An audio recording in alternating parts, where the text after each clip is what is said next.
2 women were targets of a man who liked to target young women in California. They lost their lives at the hands of the same man just years apart. It took 3 decades for the man responsible to be brought to justice.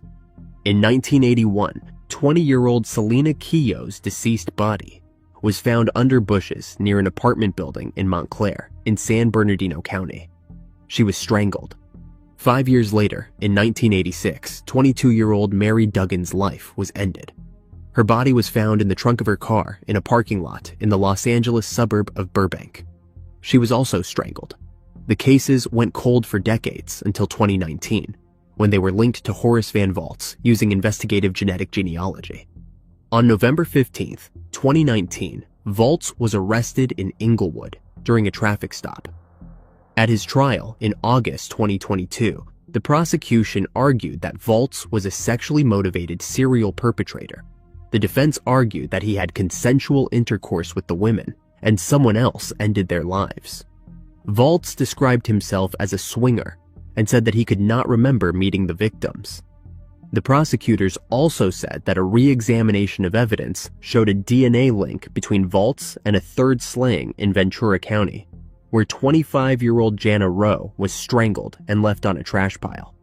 The prosecutor noted during Voltz's trial that DNA evidence, which links the defendant to DNA from male DNA found in Jana Rowe's mouth and private parts, was not available for testing when Voltz was acquitted of her 1988 slaying in Ventura County, noting that he cannot be retried for that crime, but the jury could use it as pattern evidence. The 9-man, 3-woman panel deliberated for about 3 hours. The jurors also found true the special circumstance allegations of multiple slayings during an assault involving both women and slaying during sodomy involving Selena. Voltz's attorney, Damon L. Hobdy, told the jurors that despite the DNA evidence, the prosecutors failed to prove that his client, who alleged that he was a swinger, assaulted and strangled the women. Los Angeles County Deputy District Attorney Beth Silverman told the jurors at the end of her closing argument, "To believe the defendant's story, you would have to throw out all your common sense. You would have to believe this defendant is the most unlucky person on the planet, to have 3 women all turn up deceased with the defendant's male DNA inside them." Voltz has been unable to explain any of the evidence tying him to the slayings in this case, including DNA evidence found on or in the bodies of each of the women, who were discovered either fully or partially nude. The defense lawyer countered that the prosecution did not prove that Voltz is guilty. He said the following, urging the jury to acquit Voltz of both slayings. "If the evidence shows he is not guilty, which it does, do your duty." He acknowledged that his client, a swinger who cheated on his wives and girlfriends, is not perfect, but the defense attorney said that does not prove his client is a serial perpetrator. While on the stand, Voltz told the jurors that he did not remember Mary or Selena and was not responsible for their slayings or that of Jana, whom he admitted he knew. Voltz said, "My male DNA means I may have had intercourse with the person. It does not mean I took their lives. I am telling you, I did not slay anyone." On August 18, 2022, Horace Van Voltz Jr. was found guilty of 2 counts of first-degree slaying in connection with the cases of Mary Duggan in 1986 and Selena Keough in 1981. He was sentenced on September 19th to 2 consecutive terms of life in prison without the possibility of parole. District Attorney Gaskin said, "Using the latest in technology and forensics, we were able to secure a conviction against someone who targeted young women. I hope that today's guilty verdict provides some comfort to the victims' families, who have waited more than 3 decades to see this result." The investigative technology used in Voltz's case involved detectives accessing commercial DNA databases, loading DNA material from the crime, and finding a relative's match that can point toward a suspect. Mary's mother said in a statement, "When you get past the shock of hearing your daughter is no longer alive, you wonder who is out there that did this. Then, you just miss her so much, every day, at every family gathering and holiday. You do not think of who after so many years. It is one thing that your child passed away at only 22 years old. It is a whole other thing to know she suffered at the hands of a monster. Selena's sister, Sabrina Plourde, said it was difficult to sit through Valtz's trial. She said after hearing the graphic details of what happened to her sister, "I did not know how bad it was until I came to court." She urged the judge to impose the strongest punishment available. Also in court were the parents and brother of Jana Rowe, whose slaying Valtz had been acquitted of decades ago in Ventura County. Jana's mother, Marcia Connor, called Valtz's latest trial bittersweet, saying she was thankful for the outcome, though her family has had to live with the knowledge that they would never find justice. She said that she wanted to thank everyone involved in solving this case and bringing it to trial, and hoped that the verdict brings some closure to the families that have suffered through these past long years of heartbreak. Valtz's attorney, Abdel, read a statement from his client's sister, Cheryl, who wrote that he has been a good brother and friend. She said in the statement, "We will always love him as Jesus Christ loves him." Valtz maintains that he is innocent.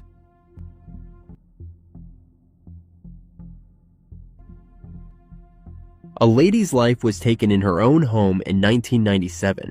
It took almost 22 years before DNA advancements helped to crack the case and bring the perpetrator to justice.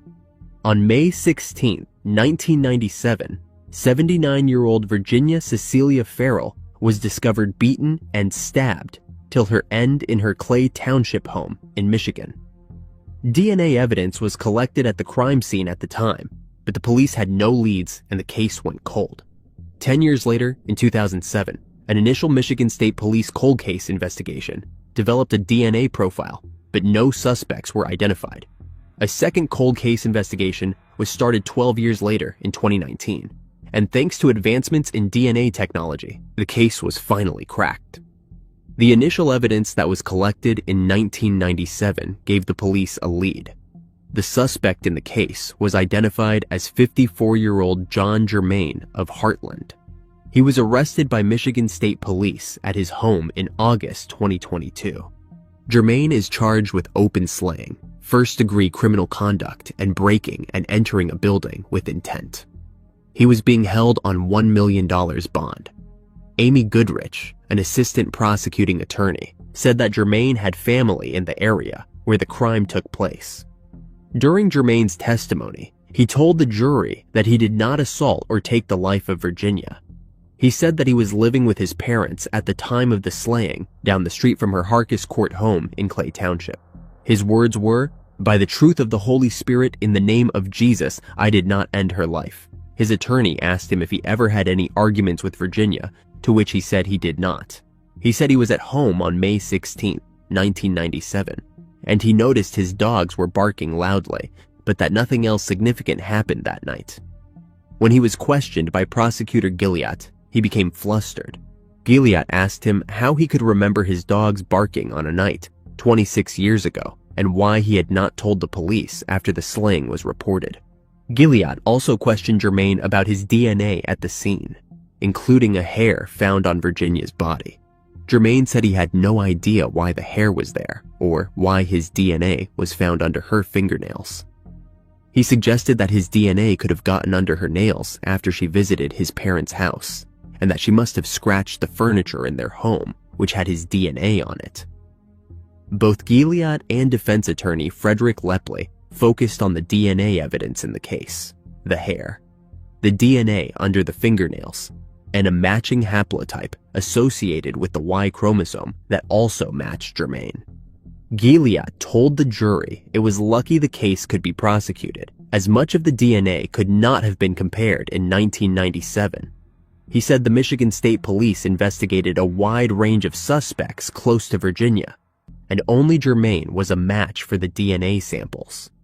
In arguing that the slaying was premeditated, Gilliatt showed the jury pictures of Virginia's body, which had been stabbed 24 times on the chest, head, neck, and hands. Gilliatt said the attacker cut through Virginia's window screens to enter the house. She had been partially undressed in an apparent assault, which the prosecutor said all showed the attacker was acting with intent. Gilead told the jurors, "Think of this woman, her life, and how it was taken from her in this humiliating way." Lepley, however, said that several of the expert witnesses said that there were other DNA samples from the scene that were never tested. He said that witnesses told the jury DNA on her underwear was found to have come from 4 sources. There were 2 other unidentified sources of DNA under her fingernails besides Germain's, and there were 5 other hairs that were not tested, in addition to the one that matched his client. Lepley said, "We probably all have hairs on us, which we do not know where they came from." Gilead said during rebuttal that those 5 other hairs were from a woman and were likely from Virginia's body. Lepley said that the DNA match from the swabs also left room for doubt because it was based on a haplotype taken from a male Y chromosome. Instead of being a perfect match for Germain, Lepley said, it simply did not rule him out. The same haplotype would match one in every 1,200 men. Lepley also noted that there was no bruising found around Virginia's private parts, and no male DNA samples or stains. Lepley said, "I do not think they have proven there was an actual assault or penetration. Germain was previously charged with the first-degree criminal conduct, but the charge was dropped at the prosecution's request 2 weeks before the trial." Gilead said that he wanted to reduce the amount of evidence the jury had to consider reducing the likelihood the case would end in a hung jury, as the first trial did. Gilead told the jury during rebuttal the case was an easy decision, saying the idea that Germain's hair got on the victim by chance was beyond belief, particularly given there was no suggestion that Germain ever met her while she was wearing her nightgown. None of the other hairs were found on her. In September 2023, the verdict came after Germain testified and the attorneys gave their closing arguments. It was his second jury trial after the first one resulted in a hung jury. 55-year-old Germain was found guilty of first-degree slaying after an hour of deliberation. St. Clair County Chief Assistant Prosecutor Stephen Gilead said he was glad to get the verdict. He said, "I am very happy that justice was done and very happy for Virginia's family and friends. This is something they have lived with for 26 years, and they finally have closure." On November 6th, as Circuit Court Judge Cynthia Lane sentenced John Germain to life in prison without parole, he maintained his innocence to the end. Germain told the court the following when given the opportunity to make a statement: "This is wrong. Nothing I can say is going to change anything, but it was not me." Judge Lane told the court that life without parole was the only sentence she could give under the law. Both the defense and prosecution chose not to make any arguments at the sentencing, though Lepley said that Germain would appeal the verdict. Mark Farrell, Virginia's grandson, read a prepared statement to the court, saying that her friends and family suffered not only because of her demise, but also because of the time it took to find justice. Mark said, "A popular saying when somebody passes away is 'time heals all wounds.' Your Honor, I am still waiting to heal." He asked the judge to imprison Germain for life, saying that he had already lived more than 20 years without facing punishment for the slaying.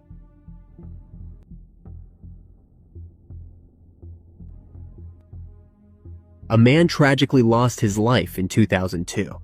Thanks to witnesses coming forward, the person responsible was finally arrested and brought to justice. On May 22, 2002, in Elkhart County, Indiana, 59-year-old Robert Reed was found savagely beaten till his end in his home. He was found by his neighbor when she checked in on him after she noticed his front door was left wide open. The injuries Robert had sustained were so severe that his head was misshapen from the beating. There was a large amount of blood under his head and a sizable cut above his right eye, which was swollen.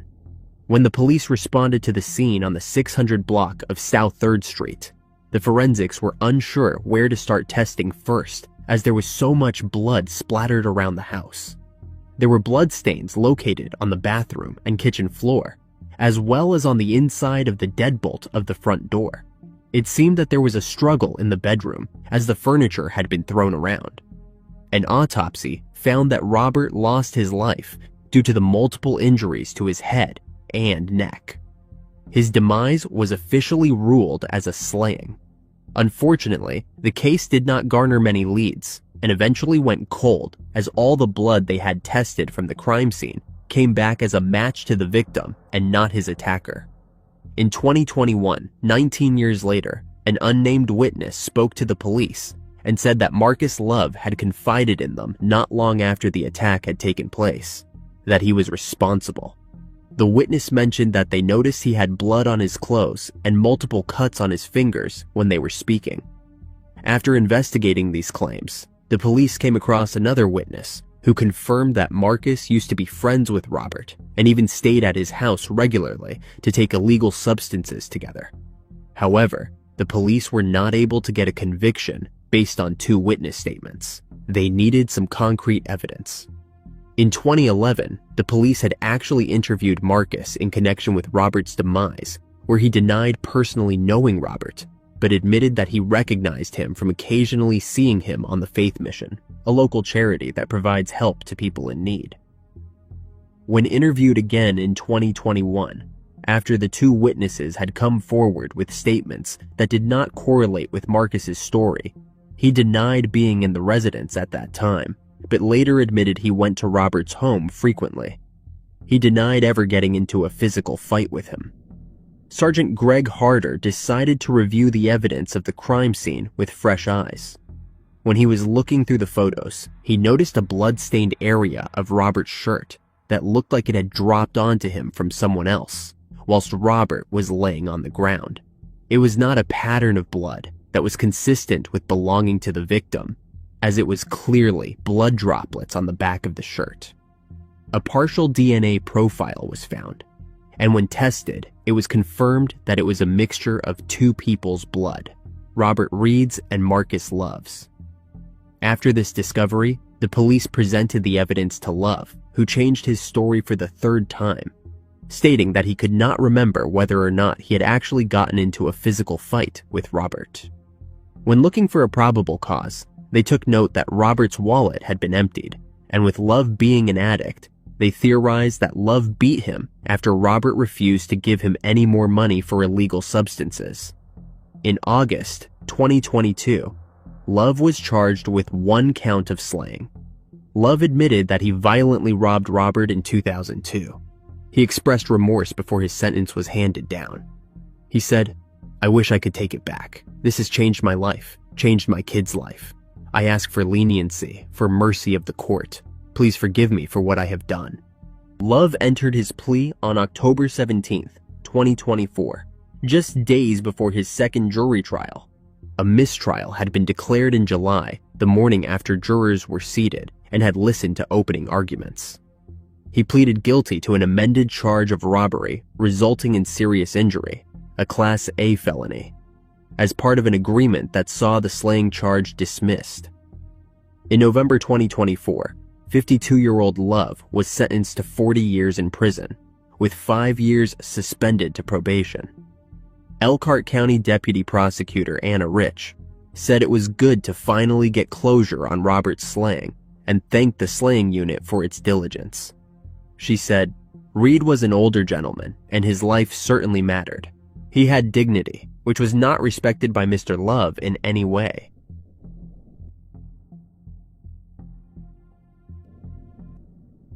A man was slain, and the perpetrators quickly attracted the attention of the investigators. But it took another 10 years and DNA analysis before a judge said that the police had enough evidence to obtain arrest warrants for the pair. In 2005, businessman Egbert Stuart was found fatally stabbed in his Heritage Hills condo on St. Thomas in the Caribbean, with a large kitchen knife sticking out of his neck. 63-year-old Egbert was a popular businessman who owned Mano's restaurant, adjacent to the Fort Christian parking lot. On the morning of June 22, 2005, his wife, Vivienne Stewart, called the police and said that she had returned home to find her husband deceased in a pool of blood. 6 days later, someone, identified in a police affidavit only as a concerned citizen, called the police to tell them that Vivienne was having an affair with Jacques Cajuste. Both were Haitian nationals. Vivienne and her lover, Jacques, quickly attracted the attention of the investigators. The police interviewed Keough on June 30th, and he stated that he and Vivian Stuart were co-workers involved in an intimate relationship. Keough moved to Pennsylvania a month later, and the police interviewed additional witnesses in the summer of 2006. The police could not find enough evidence to make an arrest, and the case went cold.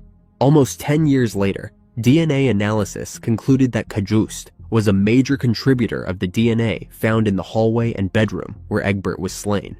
The cold case squad took up the case for further investigation in March 2015, and the police finally arrested and charged Vivian Stuart and Keough in 2016, more than 11 years after Egbert's slaying. Keough was arrested in Pottstown, Pennsylvania, and Vivian was arrested in St. Thomas by members of the Cold Case Squad and Investigation Bureau. Prosecutors with the Virgin Island Attorney General's office filed court documents on September 25, 2019, charging Keough with 8 crimes, including first-degree slaying, second-degree slaying, and 6 charges related to use of a dangerous weapon and assault. There is no statute of limitations in the Virgin Island Code for certain serious crimes, including slaying, felony child abuse and neglect, felony crimes, embezzlement of public money, and falsification of public records. But all other felony crimes must be charged within 3 years of the offense, and misdemeanor arrests must be made within 1 year. Judge Francois agreed with Keough's defense attorney that the statute of limitations had elapsed for all but the slaying charges, and Keough did not flee justice or attempt to live in hiding before his 2016 arrest, which could have triggered a lifting of the time limits. Judge Francois ruled in 2020 that outside of the one interview in June of 2005, the people failed to provide evidence that they attempted to interview Keough again. Their trials were delayed for 2 years due to the COVID-19 pandemic, and Judge Francois issued another opinion, denying Keough's motion to dismiss the remaining slaying counts. Judge Francois found that there is no statute of limitations for slaying charges, and Keough's right to due process was not substantially prejudiced by the delay. Retired Virgin Island Police Department officers Delbert Phipps Sr., Rosalind Bedminster, and Daphne Rouse-Carty returned to the Virgin Islands to testify. Virgin Island Police, Major Crimes Officers Sergeant Mario Stout and Detective Nigel James also assisted with the investigation of the cold case. A false start by the prosecution led to another 6 years of legal wrangling before Stuart and Keough finally reached trial on August 1st, 2022. The prosecution proved to the jury that on the night of June 21st, 2005, and into the morning of June 22nd, both defendants, Keough and Vivian Stuart, willfully, deliberately, and with premeditation unlawfully participated in causing the demise of Egbert Stuart by multiple stab wounds. A Virgin Island Superior Court jury found them guilty of first-degree slaying and abetting on August 11th, 2022. Virgin Island Attorney General Denise George said in a written statement, "Justice has finally been served, and I commend our DOJ prosecution team and the Virgin Islands Police Department, former and current investigators, and Cold Case Squad for their excellent work. This case required the teamwork of the DOJ with the VIPD and a relentless determination to bring the perpetrators to justice." She added, "Much gratitude also to the witnesses who came forward. We want our community to know that just because a case is 17 years old, it does not mean we stop investigating. I truly hope this provides some degree of comfort and closure to Mr. Egbert Stuart's loved ones." On January 19th, 2023, 63-year-old Vivian Stuart was sentenced to life in prison without parole.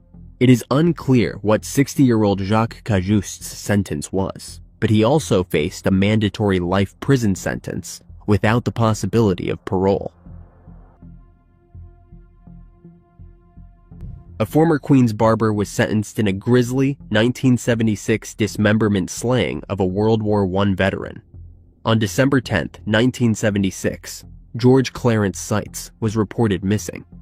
He left his home in Jamaica, New York, to go to a barber shop on 161st Street, 2 days before his 82nd birthday. Despite their best efforts, the detectives could not make an arrest, and the case went cold. 43 years later, in March 2019, the New York Police Department detectives received a tip. A tipster called the detectives claiming that when she was 11, she witnessed, among other things, her stepfather burying black garbage bags in the backyard. Assistant District Attorney Karen Ross said she saw him feeding what she believed were body parts to the dog. On March 12th, partial remains, consisting of a pelvis and partial torso, were discovered buried under concrete in the backyard of a home in Richmond Hill, Queens. Neighbors on the quiet residential block were stunned by the discovery when the police investigators and a police dog descended on the 115th Street property. John Guido, who had lived on the street for 40 years, said that the home had been a rental property through the 1970s and had attracted really bad guys. A DNA profile retrieved from the remains could not identify the deceased man at the time in local, state, or national databases. Continuing, the Queens District Attorney's Office and the NYPD sought the assistance of Othram and the FBI to generate leads to the unknown victim's identity. In February 2021, Othram Laboratories produced a comprehensive genealogical profile from the skeletal remains using advanced DNA testing. The investigators began to contact potential family members and then identified the remains as George Seitz. An extensive investigation by the NYPD and the Queens DA's office included multiple interviews of witnesses and extensive records, searches through 5 states and various agencies. This led to the identification of the perpetrator. In 2021, Martin Mota, whom was 29 years old at the time of the crime, was arrested at a home in Queens. He was a barber at the barbershop George visited the day of his demise. Ross said, instead of getting a haircut, he got robbed, slain, dismembered, and buried in a backyard where nobody would find him for 45 years. Mata stabbed George in the head and took upwards of $8,000 from him. George was known to carry large sums of cash. Ross said, he threw the head in the garbage and scattered the arms and legs across Queens. For decades, Mata continued about his life, got married, and had kids. The prosecutors said that he kept that family quiet with threats. Ross said, he would say, "Do you want to end up like the guy in the backyard?"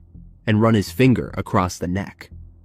In October 2022, Mata took a deal and pled guilty.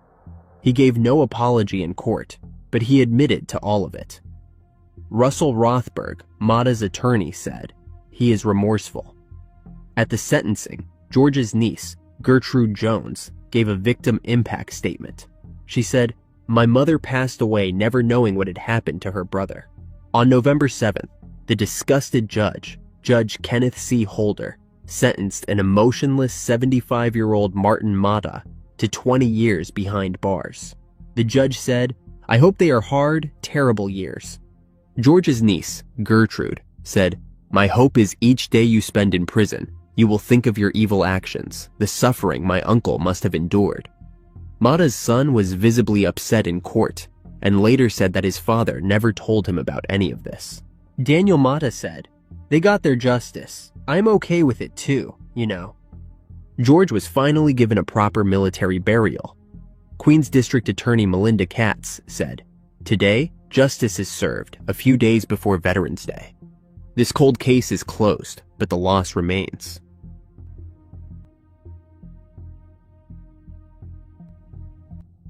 A DNA test has reunited a Texas woman with her long-lost family and ended a mystery that lasted over 50 years.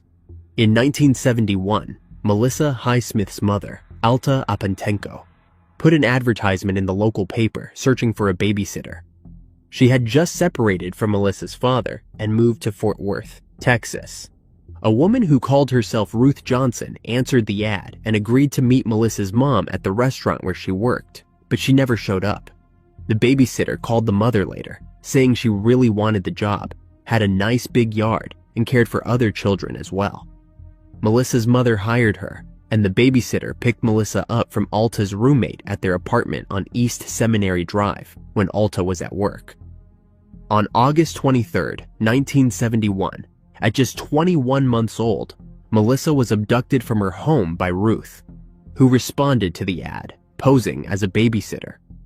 2 weeks after Melissa was taken, Alta published a plea to her kidnapper on the front page of the Star-Telegram. She wrote, "I beg of you to call me. I have been going out of my mind." The family continued to keep their missing relative in their hearts, throwing birthday parties for her each year after her disappearance. But unfortunately, the case went cold.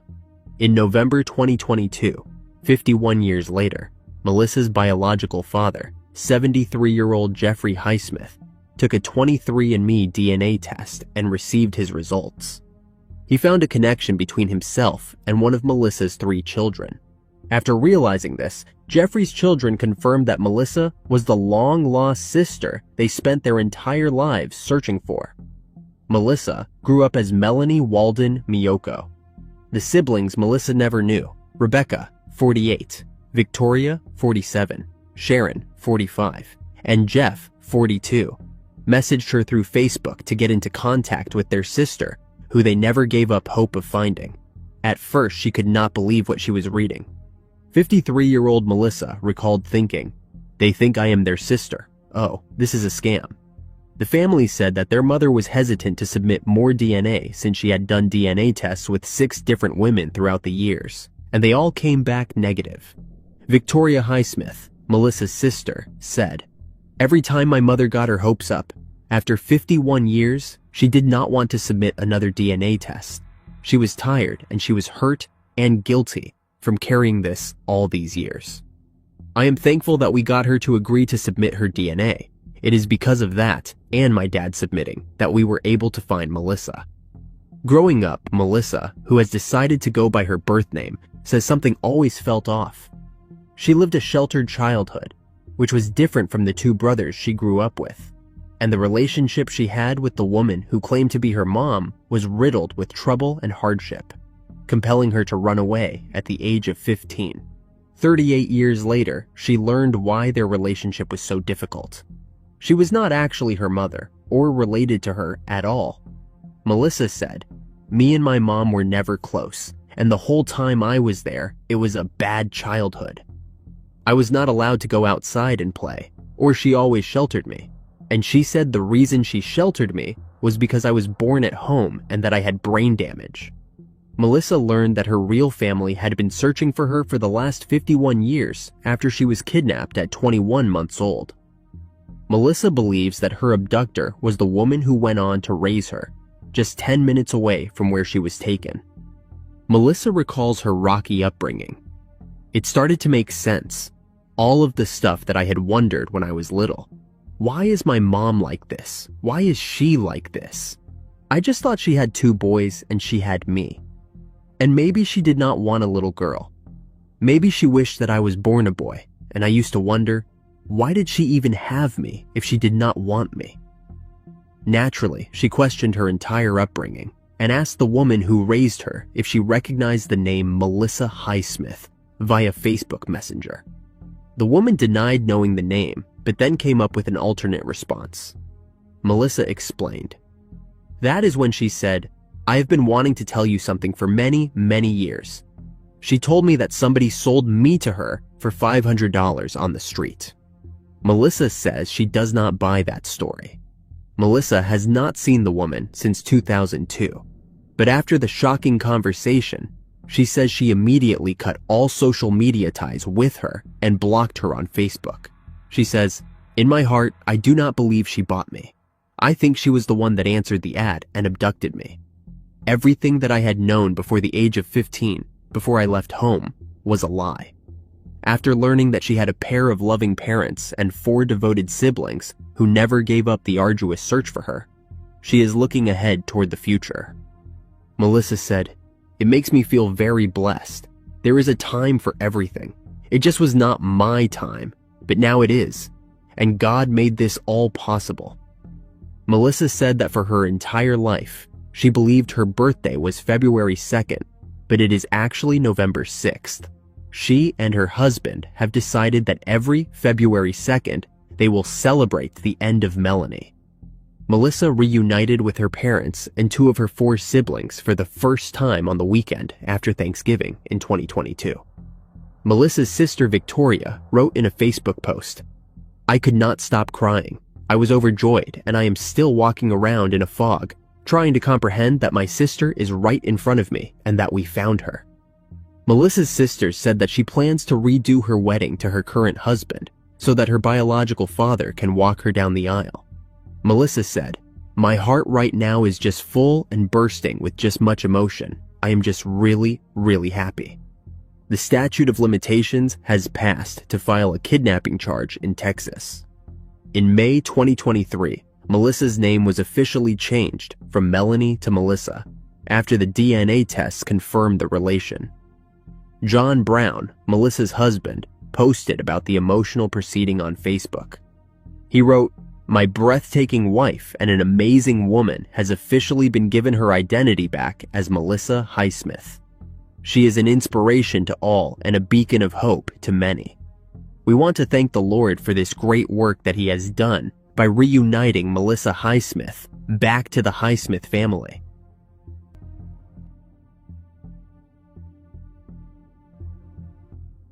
The remains of a man missing for nearly 40 years was finally found in an Alabama river.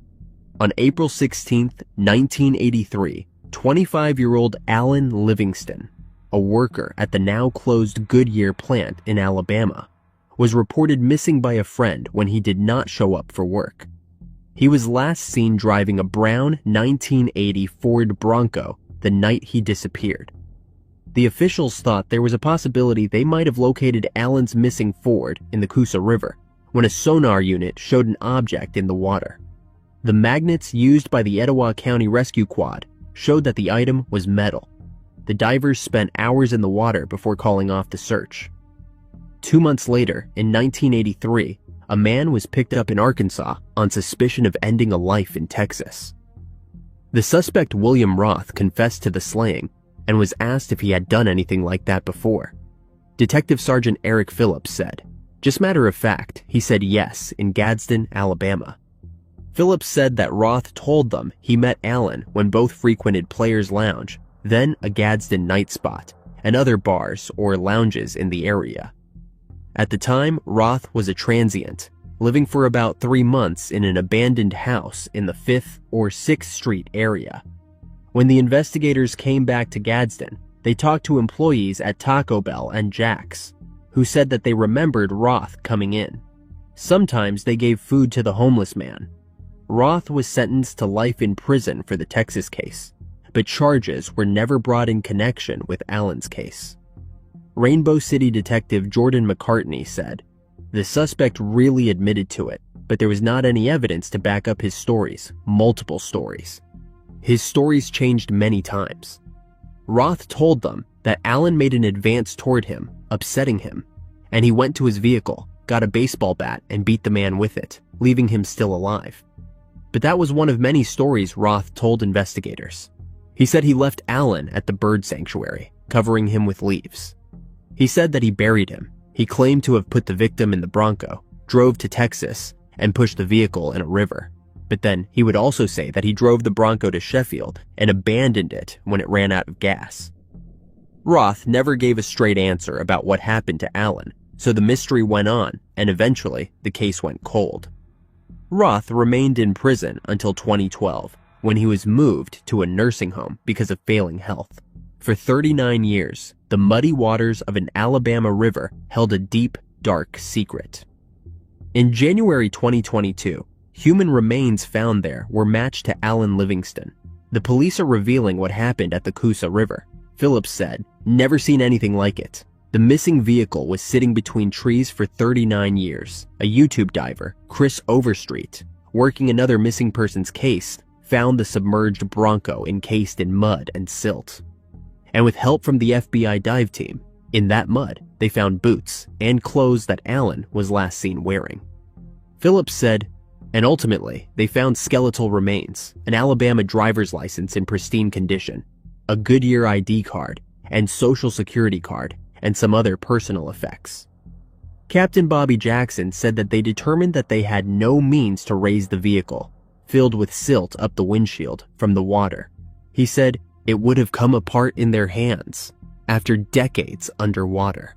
The mystery appeared solved, so the Gadsden police called Alan's younger sister in Ohio and also confirmed the identity through tests with her DNA sample. Phillips said, "She was obviously glad. She will have some closure. But after 39 years, it has also brought back a lot of bad memories."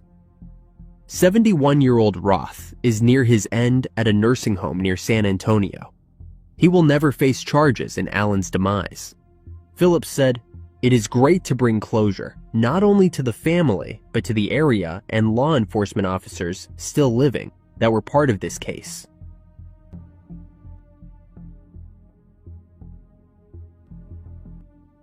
Analysis of a note written in 1984 has led the Pennsylvania police investigators to charge a man with ending a life. In June 1984, 25-year-old nurse's aide Maryann Bagenstose, her 2-year-old son, and a boarder all shared a home at 167 West Willow Road, Lancaster County in Pennsylvania. Maryann separated from her husband, Jerry Bagenstose, and he then moved out and went to stay with his parents. Maryann had been granted custody of their son, Jeremy, in April, and a formal custody hearing loomed on the horizon. Despite their split, Maryann and Jerry still spoke often, and he occasionally bought things for his estranged wife. Maryann's loved ones said that she looked forward to going with her estranged husband to trade in her car and buy a new one. Jerry later told the police that he arrived at the West Willow Road home on June 5th to pick up his wife and son, but that Maryann was not ready yet. He said that he took his son to a nearby park to feed the ducks for a while before returning to the house. When they got back, he said, Maryann was gone. He told the investigators that she had left a note, telling him she was walking to a Turkey Hill convenience store about a mile from her home. Maryann was never seen alive again.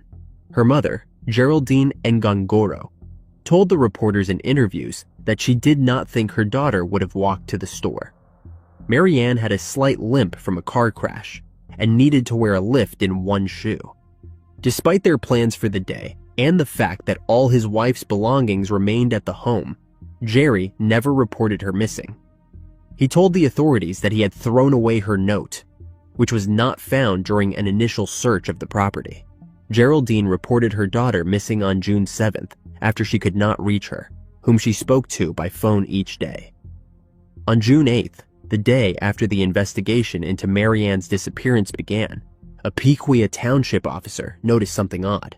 The prosecutors said, the officer observed a piece of cardboard covering freshly dug dirt during a check of the garage. He lifted the cardboard and observed a digging area that measured approximately 3 feet by 5 feet. A search warrant was executed at the house on June 13th. At that time, the area of disturbed earth was dug up to reveal what resembled a grave, a 5-foot deep hole measuring about 3 feet by 6 feet. Maryann's body was not in the supposed grave, the authorities said. The detectives did find a crumpled up note inside a wooden nail keg in the living room. The note read, "Had to run a quick errand, be right back." The note was seized and kept in evidence storage at the Pennsylvania State Police's Lancaster post. On June 15th, 10 days after she vanished, Maryann did not appear at the custody hearing. Jerry was awarded custody of their son. By that point, he had already moved back into the home on West Willow Road, where the police officers spoke to him several times. The witnesses at the Turkey Hill store told the police they had not seen Maryann, who was a regular customer, the day of her disappearance. Maintenance workers at the park, Jerry, said he had visited with his son, said that they did not recall seeing them or his truck that day. Jerry also had an unexcused absence from his job on June 5th. Despite the circumstantial evidence, Jerry denied involvement in his wife's disappearance and professed his belief that she was still alive.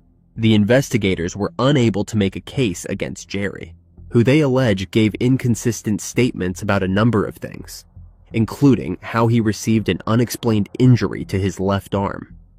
He also gave inconsistent details of what the note from Maryann said, the reason he went to the house on June 5th, and why he dug a hole in the garage days after she disappeared. The case eventually went cold. Geraldine, Maryann's mother, passed away in 2016 before anyone could be held accountable for her daughter's end. According to the Lancaster County District Attorney Heather Adams, the Pennsylvania State Police investigators began reworking the case in late 2016. Their focus was the note seized at the Bagenstose home during the June 13, 1984 search.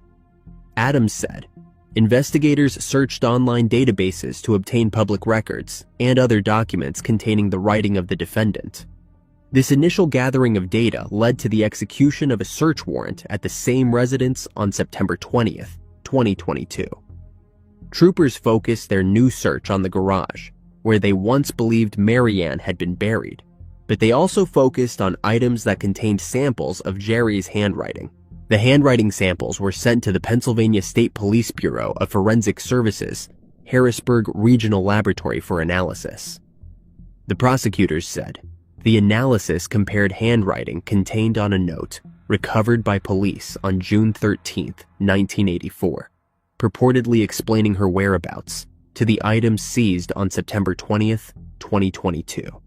The findings in the report stated the note recovered by police in 1984 was written by Jerry Bagenstose. On December 22, 2022, 68-year-old Jerry was arrested at his home without incident. He was booked into the Lancaster County Prison, where he is being held without bail. He still lives in the home from which his wife disappeared. District Attorney Adams said in a statement that the arrest has been a long-awaited one. She said, "This begins the criminal process in a 38-year-old case, and we hope it brings relief to Maryann's family and friends. We will do everything we can to see that justice is done in this case." Adams said that the Bagenstose case, unlike many of the cold cases solved in recent years, does not revolve around DNA. Instead, it has been solved through decades of hard work and dedication by law enforcement, beginning with the Keough Township Police Department and ending with the Pennsylvania State Police. She said it was their dedication to the pursuit of justice in this case and their willingness to devote resources to this investigation, combined with the review and analysis of the decades-long investigation and evidence compiled by attorneys in my office, that culminated in and led to this arrest. The prosecutors said, in 1985, Jerry told investigators that people had relayed to him they recently saw Maryann. The defendant never reported this information to police. Multiple notes and postcards sent to Jerry purportedly from Maryann were never relayed to the police by the defendant. Those postcards were sent to Jerry by the detectives and a private investigator on the case. Adams said that the move was designed to provoke something new in the case.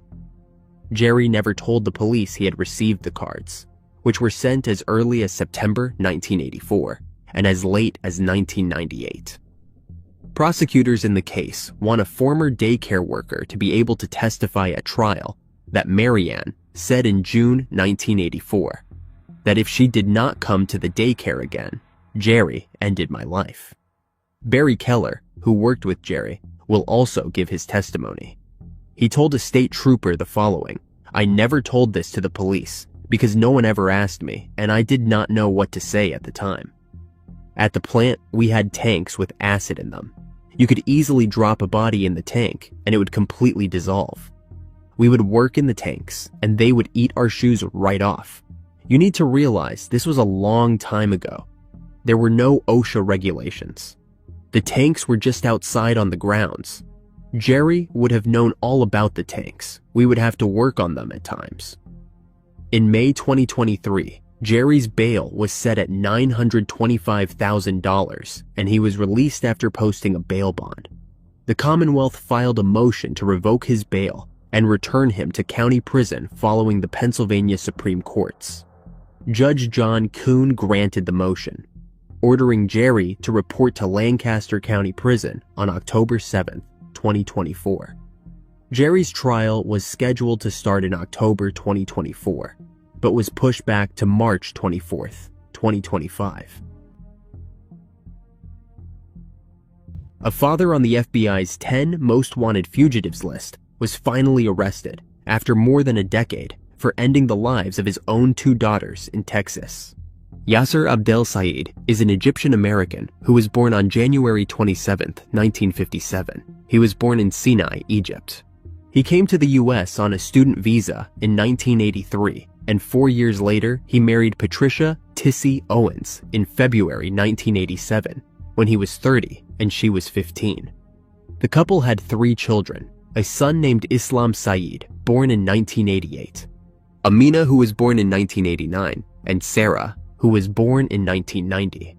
Saeed also had a previous daughter, born in 1987 with another woman. Saeed later became a permanent resident, eventually gaining citizenship in 1997.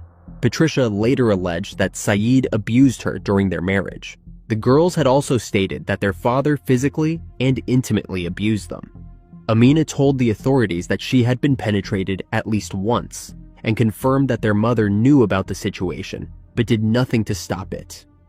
The sisters had to retract their stories due to their father threatening to end their lives. Saeed would often spy on his daughters by video or audio taping them without their knowledge. Amina stated that she was afraid of using the public telephone because her father gets in everywhere, he knows everything. She also wrote in emails that her father intended to end her life. When she was 16, Saeed took Amina to Egypt to arrange a marriage for her to a much older friend of his, but Amina rejected the marriage. Sarah got an after-school job working in a convenience store. Saeed began videotaping her at work and punished her for smiling too much at the customers. Amina began dating a boy named Joseph Moreno, whom she met while taking Taekwondo classes. When Saeed was out of the country, she felt anxious about meeting Joseph, imagining that Saeed would be watching her with binoculars. Amina told Joseph not to call or text her if she sent a code word to him because she was afraid that her father would go through her phone. Amina was worried that Joseph would be harmed or worse by her father, and she refused to give her father his name while he was trying to beat his name out of her. Eventually, Saeed found a note that she had written to Joseph. Amina told him that these notes were to an imaginary boyfriend, but he did not trust Amina and continued his search in order to uncover Amina's relationship. Saeed, who was very controlling over his family, felt that his daughters, 18-year-old Amina and 17-year-old Sarah, dishonored the family, primarily due to them dating non-Muslims, as well as for refusing to enter arranged marriages. Saeed moved his family 20 miles to a new house in Lewisville, Texas, prompting Amina to make plans to run away with Joseph, get married in Las Vegas, and start a new life. Joseph then dropped out of high school in order to earn money so that he could save up enough money in order to help her leave. After Christmas in 2007, Amina and Sarah ran away with their mother, Patricia, to Tulsa, Oklahoma, where Amina's boyfriend had relatives. Patricia told her daughters that December 31st was the day her mother passed away, and that she wanted to drive to East Texas to put flowers on her grave. However, after being pestered by Saeed and other relatives with phone calls that were initially unsuccessful, eventually Patricia decided to return home with the girls. When Patricia communicated this change of plans to her daughters, Sarah reluctantly agreed to return, while Amina refused, ultimately seeking refuge in her friend's house. Patricia drove to the friend's house and pounded on the door, starting an argument with Amina to try to convince her to return to Saeed. Amina still refused to go. Patricia insisted and stood unmoved in the doorway, saying that her father had forgiven her and would like the girls to return home. On January 1st, 2008, Yaser Saeed took Amina and Sarah to his taxi cab, kissed them, and told them he was taking them out to dinner. Patricia initially wanted to come along, but Saeed had told her that he wanted to talk to the girls himself. He drove them both to Irving, where he fatally shot both girls in the taxi cab. Amina, who was shot twice, passed away instantly, while Sarah, who sustained 9 shots, managed to call 911 screaming, "Help! My dad shot me! I am losing my life! I am losing my life!" before she passed away. Saeed's taxi was soon discovered by another cab driver outside the service entrance of the Omni Mandalay Hotel, now the Omni Las Colinas Hotel. By the time the police located the cab, the sisters were deceased and their father had disappeared, along with his handgun and all of his savings. Patricia filed for divorce the following year in 2009. Alleged sightings of Saeed driving a taxi in New York City and in Newark, New Jersey, prompted the FBI to issue a statement suggesting he could be in the area. The case went cold for 6 years, until December 4th, 2014, when Saeed was added to the FBI 10 Most Wanted Fugitives with a $100,000 reward for any information leading to his arrest. A break in the case came on August 14th, 2017, when a maintenance worker at an apartment complex in Bedford, Texas, where Saeed's son, Islam, rented an apartment, reported seeing a man matching Saeed's description inside of Islam's apartment. When the detectives showed him a picture of Yaser Saeed, the worker identified him as the man he had seen in the apartment. At approximately 6:30 p.m. that evening, an agent came into the apartment to interview Islam. He was upset and refused to cooperate. He then called someone, saying, "We have a problem." At 1 a.m., a search warrant was executed on the apartment, which was empty at the time. However, the police observed a sliding glass patio door open. Below the patio, they noticed a shrub with broken branches, suggesting someone had jumped off the patio and landed on the bush. Next to the flattened bush, they found a pair of eyeglasses, which they collected as evidence. They collected evidence inside the apartment, including several cigarette butts and a toothbrush. The FBI laboratory in Quantico, Virginia, compared the DNA from those items to the DNA of Amina and Sarah, and determined the DNA most likely came from their biological father. 3 years later, in August 2020, the police began 24-hour surveillance on a home in Justin, Texas. They observed Islam and Yassin Abdul Fattah, Saeed, Yaser's brother, entering and exiting the home, and the shadow of another man inside the home after the two men had left. After a week of surveillance, the FBI obtained a search warrant and arrested Saeed on August 26th. On the same day in nearby Euless, Texas, they also arrested 32-year-old Islam and 59-year-old Yassin. Saeed's son and brother were both charged with concealing a person from arrest.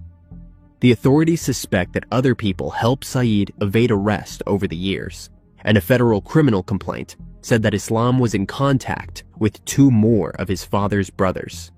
Saeed was taken into federal custody by the FBI and was then transferred to Dallas County, where he was held until his trial, which commenced in August 2022. He was found guilty of capital slaying on August 9th after a week-long trial and was sentenced to life in prison without the possibility of parole. He is serving out his sentence at the McConnell unit, located near Beeville, Texas. On January 19th, 2021, Islam pleaded guilty to harboring a fugitive, conspiring to harbor a fugitive, and 1 count of conspiracy to obstruct justice. On April 27th, he was sentenced to 10 years in federal prison for the charges. He is serving his sentence at Federal Correctional Institution, Big Spring. Yassin claimed that he hated his brother for what he did and that he would never have helped him if he had known what would happen. On February 4th, 2021, he was found guilty of conspiracy and harboring a fugitive. He was sentenced to 12 years in federal prison on June 4th. He is serving his sentence at Federal Correctional Institution, Bastrop.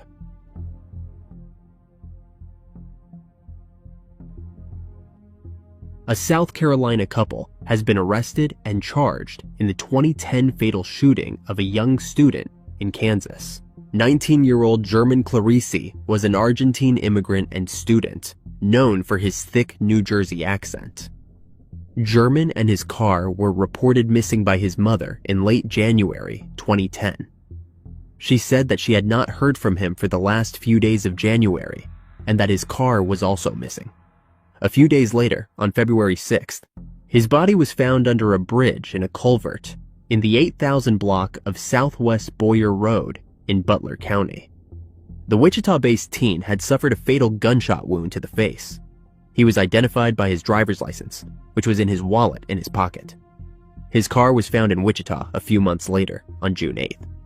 An investigation found the car had not been moved in months, and German's personal property was still in the car. The case went cold for 12 years until 2021, when Butler County Sheriff Monty Huey instructed the investigators to take a fresh look at the case. New information was discovered that prompted the investigators to conduct follow-up interviews, uncovering even more information along with new evidence. In the beginning of August 2022, members of the sheriff's office traveled to Simpsonville, South Carolina, to arrest the suspects, Christopher Valadez and Candace Valadez, with the assistance of the Greenville County Sheriff's Office and the Wichita Police Department. Both suspects are former Wichita residents and were expected to be extradited back to Sedgwick County to be charged in connection to the fatal shooting of German. They would have been 20 years old at the time of the slaying. German's girlfriend at the time of his demise, Shauna McKee, claimed that she used to work with both suspects at a Quick Trip gas station in Butler County at the time of the slaying. She claims the two transferred to another location immediately after German's life was ended. Shauna told the Wichita Eagle in 2010 that her slain boyfriend was the best guy in the world. He had the best heart. She said, "He was on the right track. His friends were not bad people." Christopher was charged with second-degree slaying, and Candace was charged with aiding a felon. According to an affidavit, Christopher told the officers that he accidentally shot German in the face. Valadez said that he was sitting on an ottoman when German was shot. The affidavit said that a friend of German told officers that Christopher said they ended his life. The affidavit read, "We did it. We slain Jersey." Christopher said that they were not going to call 911 because he had marijuana plants growing in the basement and he was worried about police intervention. Christopher told the others in the house, if they did not help him clean up and dispose of the body, there would be another body to get rid of. Christopher said they put German's body in a tub and drove to a bridge where they dumped him. They did not wear shoes to dump his body, so they did not leave any shoe prints.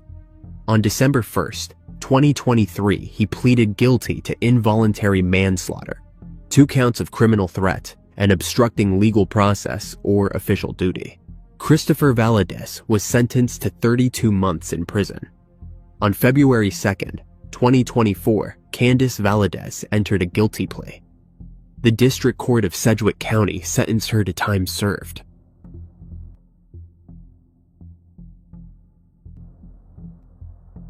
Myrtle Brown's family has wondered what happened to her for more than 3 decades. Then, her brother unexpectedly solved her disappearance when he saw a familiar face on television. In May 1990, 35-year-old Myrtle Brown said goodbye and went to New York City to visit her best friend. But Myrtle never came home. Before Myrtle disappeared, she had left behind a few clues. She had called her mother to tell her that someone had stolen her purse while she was in New York, which contained her money, identification, and her epilepsy medication. She told her family that she was not feeling well and went to the emergency room at Kings County Hospital in Brooklyn to get a medication refill. That was the last time the family heard from her. For weeks, her mother and family members visited local police precincts and hospitals, but found no answers, and eventually the case went cold. For 32 years, Myrtle Brown's family wondered what had happened to her. But then, in 2022, her brother Robert watched a segment on NBC Nightly News with Lester Holt about the cold case squad in the New York City Medical Examiner's Office. During the segment, he noticed a facial reconstruction on a missing person poster that looked eerily familiar. He said, "I saw a young lady that could be or could not have been my sister. And I said to myself, wow, I wonder if that could be her." Robert reached out to Dr. Angela Solar, the Assistant Director of Forensic Anthropology at the Medical Examiner's Office. Soon, Dr. Angela started to look into Myrtle's case. She quickly surmised that the face Robert had seen was not his sister. It belonged to a woman found buried beneath a nightclub in 2008, but Dr. Angela compiled a case based on what she knew about Myrtle. She said, "I took a look at the reconstruction and noticed, okay, I am probably looking for a middle-aged black woman. It all matched with what the family was telling us, and we were also informed that she went missing in May of 1990. So I knew exactly where to start my search." Before long, Dr. Angela believed that she had tracked down Myrtle. She called up Robert and Myrtle's daughter, Ebony, and told them what she had found and sent them a picture of a deceased woman who she believed was Myrtle. Both Ebony and Robert recognized their missing loved one, and Dr. Angela told them what had happened to her. Back in May 1990, Myrtle had gone to a hospital in Brooklyn as she said she would, but while she was waiting for assistance in the emergency room, she had a seizure and passed away. Though Myrtle had given her name and birth date, she did not have an ID, and the hospital never formally registered her. Her daughter, Ebony, who was 13 years old when she disappeared, said that she never thought her mother was no longer alive. She just thought her mother wanted something different out of life. Ebony was just very sad and confused at the time. She said, "It was very hard. When you have your prom and just, becoming a young woman, it is hard." With the mystery of Myrtle's disappearance solved, her family was finally able to mourn her demise. They were able to lay her to rest through a virtual memorial. Ebony said, "When someone is in your mind missing, you do not close the chapter. We were able to do that." Dr. Angela is hopeful that her team can help other families find similar closure. She said, "Even though it did not end up being the individual the recreation was based on, it helped us resolve a case. It made a difference, and that is the whole point, to get people to stop and think for a moment and follow through and give us a phone call."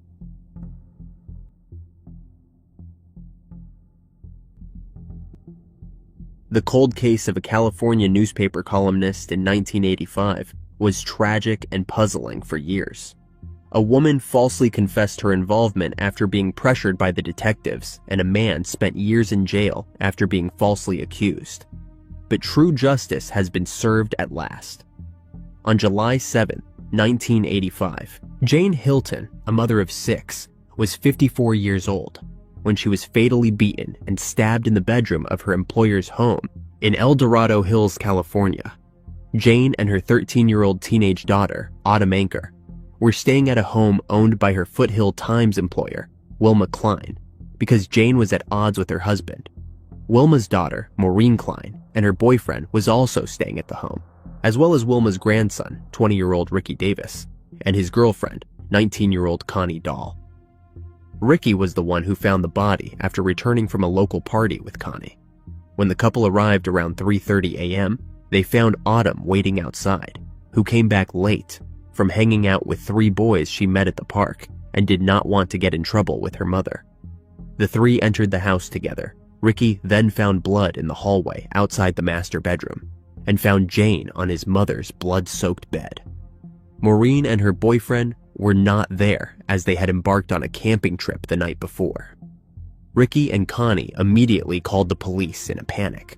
They had no idea what happened, only that they walked in on the crime scene. Jane had 29 stab wounds, including some through the skull. One of the wounds were so vicious, the tip of the knife broke off. Blood soaked her slashed floral nightgown, drenched the rug, and splattered the walls. A bite mark pierced the back of her shoulder, teeth sunk into flesh, as she tried to flee. When the deputies from the El Dorado County Sheriff's Office arrived at the crime scene, Detective Bill Wilson and his partner, Detective Larry Hennick, aggressively questioned the terrified trio, who all denied any involvement. Despite having no evidence or a weapon, the detectives focused on Ricky as a suspect. Autumn told the detectives about the boys she had met in the park hours earlier, but the officers appeared more interested in getting Autumn to admit Ricky was the perpetrator. Detective Hennick told the teen, according to interrogation transcripts reported by the LA Times, "You know Ricky's lying. and we know now, and we want the truth." He continued, "Ricky is a violent guy. He attacked a man with a tire iron because he was upset with him. I have known Ricky a long time. So does Bill. We know what he is capable of." His partner Wilson tried to convince Autumn that the blood on the clothes at the crime scene and the hair found in Jane's hands were Ricky's. Connie disputed the claims and told the detective, "No way, you cannot pin this on Ricky because I was with him all night long." Wilson responded, "You watch." Archie Hylton, the widower, was quickly arrested but provided an alibi as well as genetic material for testing and was just as quickly released. The case went cold due to lack of evidence and remained unsolved for 14 years until 1999 when it was reopened. In 1999, El Dorado County Sheriff's detectives Richard Strasser and Rick Fitzgerald were assigned to the newly reopened cold case. They eventually and wrongly came to consider Ricky as the suspect. This error was based on a news article where Connie was quoted saying Jane's body was lying in bed, like someone placed her there in the position she would normally sleep in. This impression was contrasted with an unclear audio recording where Fitzgerald falsely claimed Ricky said that Jane's body was found lying on the floor. During a 3-hour-long interrogation in November 1999, Strasser and Fitzgerald truthfully said that Ricky was their suspect. Then, the two detectives lied to Connie, saying they had DNA evidence that would tell them everything about Jane's slaying. No DNA testing had ever been conducted in relation to the case at all. Still, Connie initially stood by her story, which also happened to be true. After she provided details strictly consistent with her original interview, Strasser and Fitzgerald doubled down on their approach. The detectives threatened Connie with a charge of slaying and said that if she cooperated, she would be treated leniently. They showed her crime scene photographs and fed her numerous facts, including that Jane was bitten during the attack. By the time the interrogation ended, Connie's account had evolved to fit the facts the detectives fed to her. Connie said that Ricky punched Jane in the face during a fight about Autumn, which ultimately ended with her demise. Connie said that she acted as a lookout, and that Autumn looked on as Ricky stabbed Jane till her end. Connie and Autumn then moved Jane's body from the floor to the bed, and all three left to buy alcohol and practice the story they would tell the police. Connie was unable to describe the weapon, nor when and where Ricky retrieved it. She also could not say where he disposed of the weapon and his bloody clothes. Subsequent interviews with Autumn and Ricky yielded different results. They stood by their original stories. The detectives again lied to Ricky, saying that Autumn had also implicated him. Autumn insisted she had no reason to protect Ricky, even when threatened by the detectives with culpability for biting her own mother during the slaying. In a second interview, however, Connie pretended to remember other facts about the crime that yielded an increasingly fanciful storyline about the slaying that included Autumn being present at the crime and sprayed with blood. A third interview resulted in Connie saying she was probably the one who bit Jane. Connie crumbled under the relentless questioning of the detectives who made false statements about the evidence and the tricks of her own mind that left her believing that she was involved in the slaying, that she was, in fact, the biter whose teeth had sunk into the woman's back. After a series of manipulative interrogations over a period of years, Connie falsely confessed that she had participated in the slaying. Threatened by the detectives and ultimately charged by local prosecutors, Connie eventually testified against her ex-boyfriend in exchange for a plea deal on a manslaughter conviction. Connie was jailed for only 1 year in county jail before returning home to try to pick up life with her young children. Based almost entirely on Connie's testimony, Ricky was convicted of second-degree slaying in August of 2005 and sentenced to 16 years to life in state prison. But Connie could not escape that terrible image of herself, the consequence of a method of policing that allowed detectives to deceive and threaten in pursuit of a confession. Connie passed away in 2014. Her sons still could never quite believe their mother was a perpetrator. They were right. Ricky always maintained his innocence. He first contacted Northern California Innocence Project in 2006, and they began a thorough reinvestigation of the case. This time, substantial DNA testing was conducted in conjunction with the reformed El Dorado County District Attorney's Office. A number of pieces of evidence at the crime scene, including Jane's nightgown and biological material from under her fingernails. The DNA test results revealed an unknown male DNA profile on the nightgown in the area of the bite mark, and a consistent male DNA profile under the victim's fingernails. The test results excluded Ricky, Connie, and Autumn as the sources of the DNA. The unknown male DNA profile found on the nightgown indicated that Connie did not bite the victim, contrary to her testimony at trial. In April 2019, Ricky was exonerated and freed. 5 days after he was released, Michael Green was arrested based on the strength of DNA recovered from the bite mark found on Jane's shoulder. Early 2022, Green pleaded no contest to slaying in the second degree, and he was sentenced to 15 years to life in prison in September 2022. At the time of Jane's slaying, Green was 17 years old. He was one of the 3 boys Autumn met at the park and was hanging out with earlier before she returned home. He followed her home. Unbeknownst to the girl, he broke inside, ended her mother's life, and left. El Dorado County DA Vern Pearson said in a press release, "Justice has been served, but it took too long and some awful mistakes were made in the past to get to this moment. I have personally apologized to Ricky Davis and also want to say we are sorry to Jane Hylton's family for the mistakes in handling this case in the past." A human body was found in 1996 that remained unknown for 23 years. Thanks to new DNA techniques, she was finally identified and the person responsible could be brought to justice.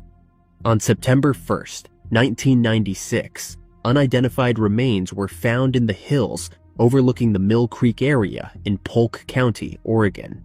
Polk County Sheriff Mark Garton said that the investigators determined that the woman's life was ended as the body was wrapped up in a tarp and bound with rope.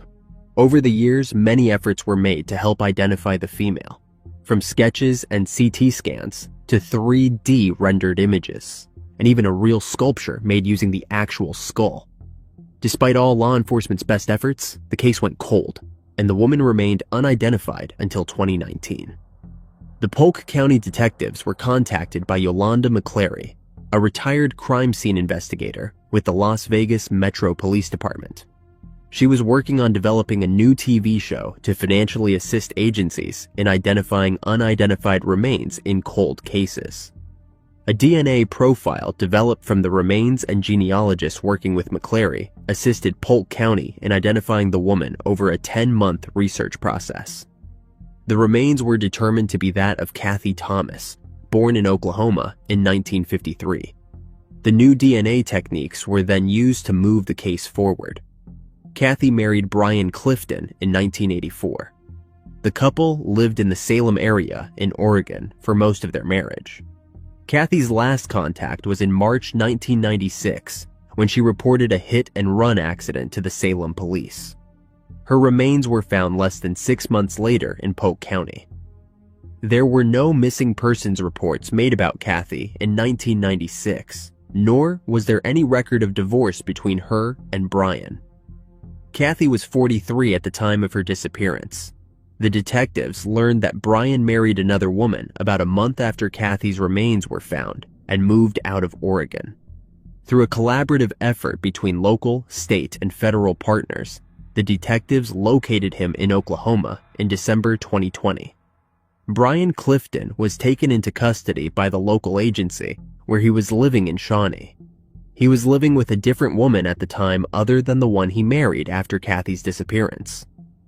The detectives questioned him multiple times during a series of interviews over a several-month period, and he admitted to his involvement in Kathy's slaying. Clifton had been previously convicted in 1973 for the slaying of another woman.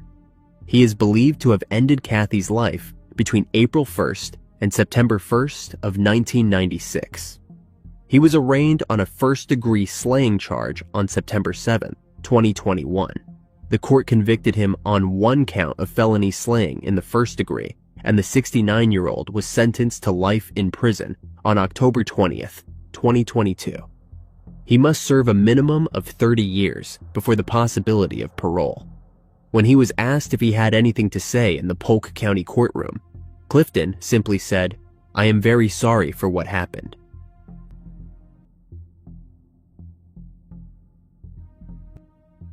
A Virginia woman searching for her biological mom helped the investigators crack a 40-year-old cold case.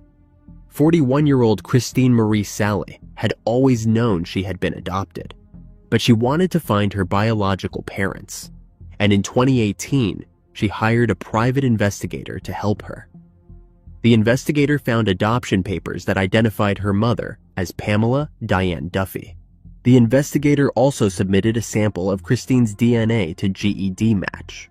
In December 2020, GED Match suggested a parent-child relationship between Christine and a DNA sample uploaded by the investigators of a woman whose body was discovered in a shallow desert grave in November 1980 in Ludlow, California. In November 1980, an archaeologist discovered a shallow grave in an isolated San Bernardino desert area, which contained the bodies of two unidentified victims, a male and a female. Neither victim was wearing any clothing, nor was there any form of identification found within the gravesite. An autopsy was performed and indicated that the two victims lost their lives due to gunshot wounds and blunt force trauma.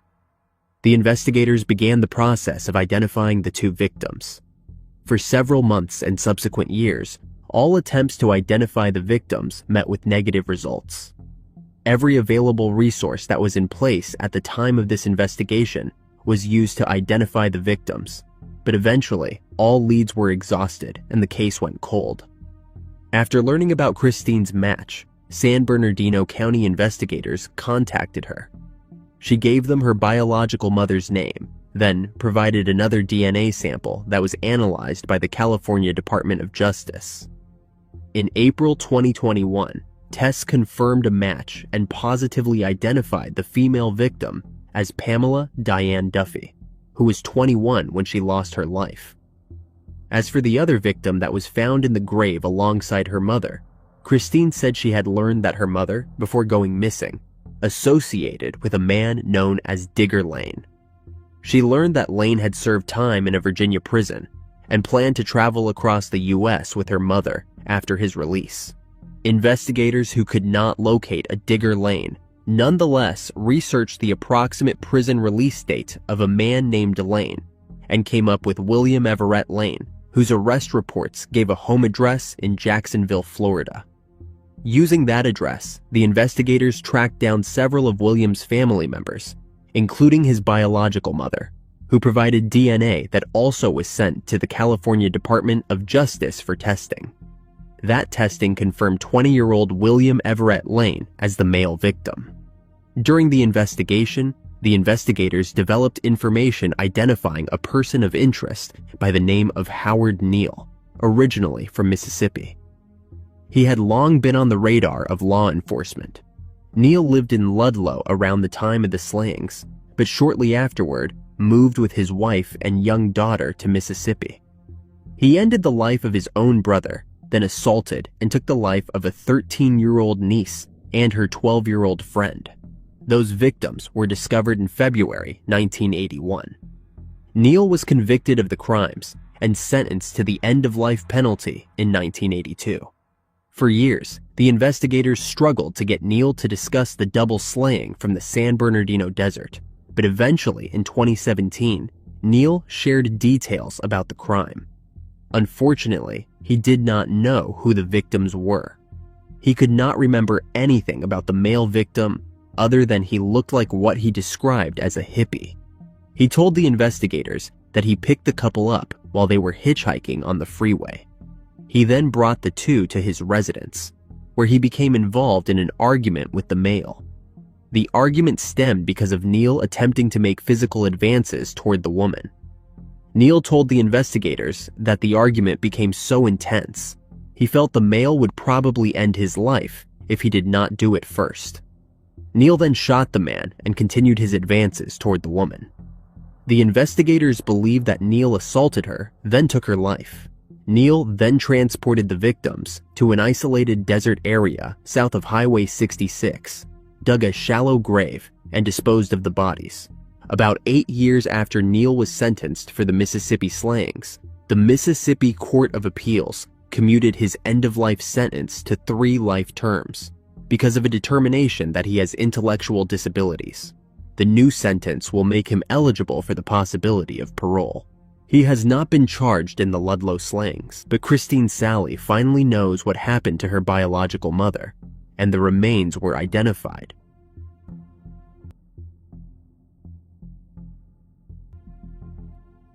A more than 30-year-old cold case involving a stormy relationship and shotgun blasts has finally been solved as a DNA match allowed the St. Lucie County Sheriff's investigators in Florida to identify the deceased.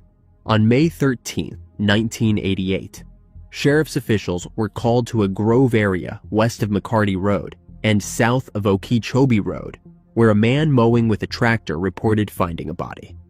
The clothed remains, in an advanced state of decomposition, were found under a grapefruit tree. 2 20-gauge shotgun shells were nearby, and a wedding ring was on one finger. A third shotgun shell was found days later. The medical examiner, Dr. Fred Hoban, reported that the proximate cause of demise was trauma from 3 shotgun-type wounds, 1 to the back and 2 to the head. On May 24th, the investigators met with a man who said he had information that could be related.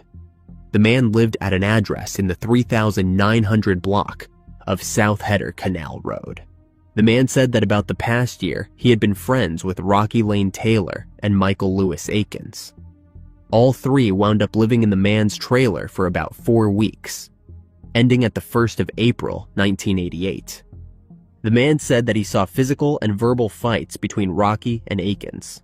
The man said, most of the fights stemmed from the fact that Mr. Taylor would become angry at Mr. Akins for acting in a feminine manner while they were in public. And in turn, Mr. Akins would become extremely agitated at Mr. Taylor's incessant alcoholism. He said sometimes they returned bleeding and with obvious injuries. The man said that he overheard Akins threaten to take Rocky's life more than once. According to the man, both he and Akins discussed more than once the fact that Rocky was a user and a hustler. He had married several times in the past, the last being a marriage to a 52-year-old woman, whom he stayed with only long enough to spend her money. Rocky met Akins at a flea market in Okeechobee County and left his wife and moved in with Akins. Akins said that he is fed up with Rocky using him and that he was done tolerating it. The man asked Rocky and Akins to leave his trailer around April 1st, 1988, after the constant fighting and alcoholism. He then said that he last saw Rocky and Akins together at the end of April when they came back asking to live with him again, but he refused. He reported seeing Akins again around the beginning of May when Akins asked whether he wanted to buy a shotgun. He asked where Rocky was, and Akins reportedly said, "Rocky is gone for good. He will never bother me again." An investigator asked why the man thought Akins could harm Rocky, to which he said Rocky was a user and treated Akins poorly. He also said that Akins may have thought Rocky gave him AIDS. The man said that he himself gave Akins AIDS years earlier. According to the man, in December 1987, Atkins shot Rocky with a .25 caliber pistol during an altercation. Hospital records showed that Rocky was brought in with a superficial gunshot wound, but he left before being treated. Investigators spoke with Akins at his parents' home in Okeechobee County in June 1988.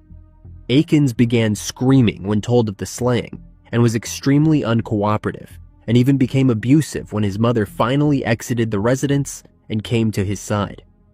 A later interview with Akins was described as basically fruitless, with Akins just wanting to talk about his love for Rocky. Akins said that they took long walks in the area where Rocky's body was found. He also said they got in violent arguments, but always made up. The investigators at the time had a strong idea Akins was responsible for Rocky's demise, but the remains found under the tree were decomposed, and they could not conclusively identify the body. The prosecutors denied a warrant because the medical examiner's office could not make the identification. They had good evidence at the time, but because they were unable to positively identify him, they could not move forward with the case, and the case went cold. In 2020, Detective Paul Taylor, the new detective on the cold case, said, "If you cannot show that this guy is deceased, then how can you arrest somebody else for slaying?" Detective Paul got in touch with two of Rocky's brothers, one in Texas, the other in Alabama, and they agreed to DNA testing, saying, "We would love to find out what happened to our brother after 32 years. In February and March, the samples were supplied to the University of North Texas for comparison. In April 2021, the results came back indicating a familial match, and Detective Paul could identify the victim found under the tree as 25-year-old Rocky Taylor. Akins passed away in January 2015 from cancer, and the case is considered cleared by demise of offender. Detective Paul said, "I would have loved to have made an arrest on this. I think we have the evidence to convict this guy." Detective Paul learned that Rocky's remains were still in a lab in Gainesville, so he coordinated it so that the family could collect them. Rocky Taylor's surviving siblings could finally hold a memorial service for him.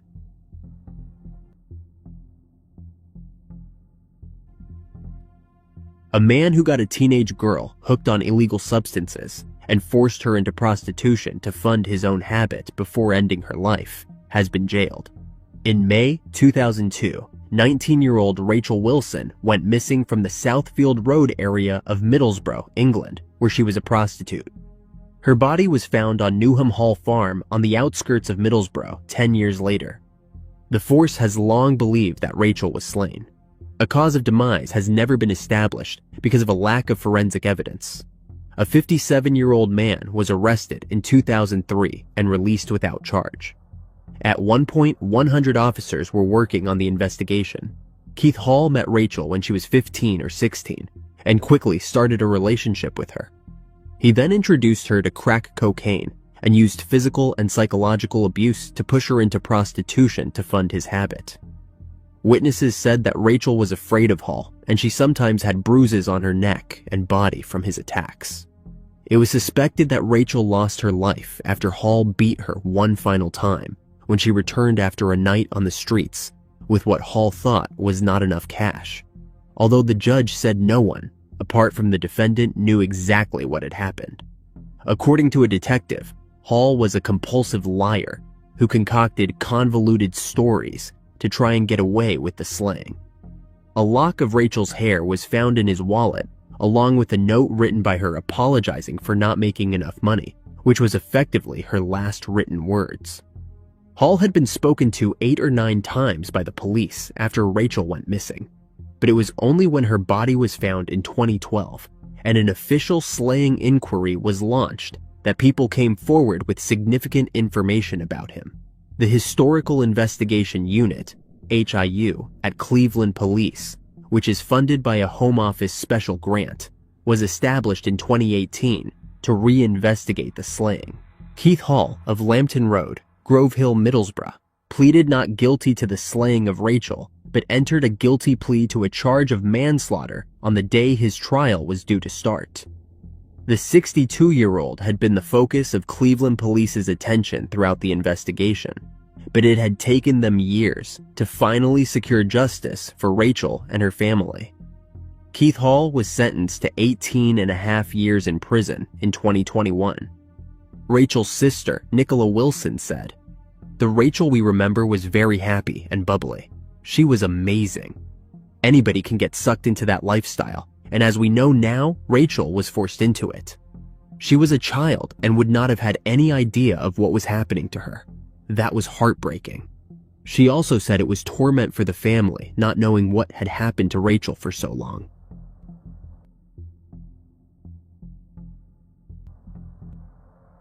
A man whose neighbors thought he was a nice guy and a respectable U.S. Border Patrol agent turned out to have a secret criminal past of being the accused East Valley serial predator. In May 2021, John Joseph Daly III, a retired Border Patrol agent suspected of being a serial assaulter in Arizona, was arrested in Sierra Vista in connection with decades-old cold cases. Daly is accused of being the East Valley serial predator, a long-sought-after criminal linked to a series of assaults that occurred between July 1999 and October 2001 in the Phoenix suburbs of Mesa, Gilbert, Chandler, as well as the city of Bisbee in southeastern Arizona. Daly became a Border Patrol agent in November 1999. He swore an oath to defend the Constitution of the United States and uphold its laws. But according to police records, that same month, he assaulted a woman in Mesa. He did it again within a year in Gilbert and again in 2001 in Bisbee. Daly stayed at his Border Patrol job for 20 years until his retirement in December 2019. 8 of the cold cases were connected by the suspect's similar behavior, which involved entering through unlocked or broken doors and windows and blindfolding the victim. 3 cases, in the towns of Mesa, Gilbert, and Bisbee, were matched by DNA technology, though police said no leads were established at the time. A November 2000 article that appeared in the Arizona Republic stated that the police believed a serial predator was stalking and attacking white women between 21 and 41 years old in single-family homes. In February 2021, the Mesa police developed a break in the case thanks to funding from the Assault Kit Initiative. Daly's name was introduced, and the investigators discovered that he had lived nearby when the attacks took place. DNA linked him to 2 of the assaults in April. He was taken into custody and booked into the Cochise County Jail on charges related to 3 of the 8 assaults. He is facing 4 counts of intimate assault, 3 counts of kidnapping, 3 counts of burglary, and 3 counts of intimate abuse. Other charges are likely to be filed by the Bisbee Police Department for cases that occurred in their jurisdiction. Border Patrol said in a statement, "Customs and Border Protection does not tolerate corruption or abuse within our ranks, and we cooperate fully with all criminal or administrative investigations of alleged misconduct by any of our current or former personnel." They continued, "It is important to note that CBP stresses honor and integrity in every aspect of our mission, and the overwhelming majority of CBP employees and officers perform their duties with honor and distinction, working tirelessly every day to keep our country safe. Given the pending investigation, all inquiries are being referred to the Mesa Police Department." A grand jury in Cochise County also indicted Daly for the assault of a woman that occurred in 2001 in Bisbee. But the prosecutors want him tried in Maricopa County first, where he faces assault charges related to 3 of the 8 assault cases. Daly is in a Maricopa County jail. Attorney and victim's rights advocate Lynn Cadogan is representing the victim from Bisbee, and who is the only victim suing Daly in civil court individually. Cadogan said, "Her feet were bound, her hands were bound, her hands were covered. She can sleep at night now. She does not have to be afraid of the dark. She still thought he was out there wandering around, and he probably was." Cadogan stated, "What his MO was with her and the other victims was to strangle them until they passed out repeatedly, to knife them, to cut their clothes off, to assault them, to bring them almost to the point of demise, then let them live." According to police records, the victims never got to see the attacker's face. In the Bisbee case, records show the victim's eyes were duct taped, but the victim did hear him talking. Cadogan said that he pretended to speak Spanish, like bad Spanish, and he does not even speak Spanish, as if he is trying to blame it on a Mexican crossing the border. The suspect was wrongly identified as Hispanic in the Bisbee police report from 20 years ago. And to make matters worse, once the victim escaped, the Bisbee police did not take her seriously. The police records show she was asked to take a polygraph test. They said there was no evidence of an assault. The Bisbee police did, however, collect DNA evidence at the scene of the crime. The lab discovered a mixture of DNA on a stainless steel Eddie Bauer coffee mug. Lunch dates and DNA were the 2 techniques used by a Border Patrol agent to help capture John Daly. He would brag to victims about never getting caught. He told one of his victims, "You can tell your husband, you can tell the police, but they are just going to be upset because they cannot find me because I do not leave any evidence." According to court records, the police did find saliva samples at the crime scenes. Since Daly was in law enforcement and had no criminal record, his DNA could not be found in the FBI DNA database. However, 20 years later, newer technology and a clever detective figured out who those DNA samples belonged to. Detective Samuel used the Bode Laboratory in Virginia for the genealogical testing that helped solve the case. The testing came back with an individual's name that he ended up having to try to track down adoption records and things for that person. They then developed a tree from that, which produced the name of John Daly. But he still needed a newer DNA sample to confirm Daly's DNA matched the East Valley serial predator's profile. United States Border Patrol Operations Officer Ryan Holden called Daly one day saying, "Hey, I'm in town. Would you like to have lunch?" Daly agreed. Daly never expected a Border Patrol agent he knew would be the one to get the DNA the police used to arrest him. Undercover FBI agents watched them closely while they had lunch at a Mexican restaurant in Sierra Vista. A couple of FBI agents at the restaurant collected samples of his silverware, things like that, after they left the restaurant. Once there was an arrest warrant secure, Ryan again engaged Daly in conversation and invited him to lunch. Daly was on his way to their lunch date when he was arrested in May 2021 near the same restaurant. Daly, who turned 60 in 2024, has remained in jail since his May 2021 arrest.